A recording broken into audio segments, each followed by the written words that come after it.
Before beginning, find a quiet, comfortable space where you can focus without any interruptions. Take a moment to center yourself. Please place your hands gently on your belly. Close your eyes and focus on the life growing within you. Sit or lie down in a relaxed position.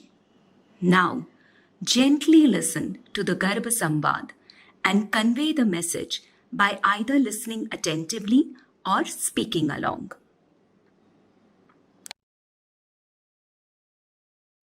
My dear Divine Soul, the second month of our 9-month journey is underway.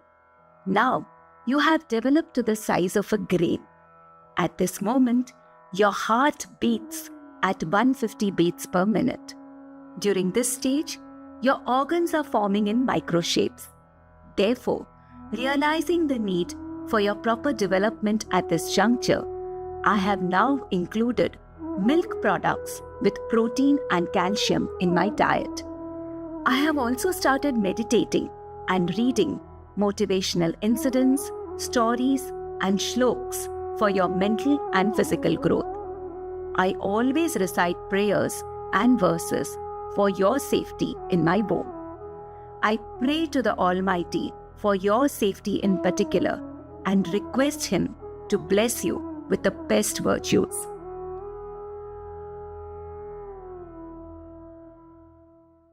गर्भ संस्कार गुरु, सालों से चल रही हमारी परंपरा और वैदिक विज्ञान का आधुनिक रूपांतरण।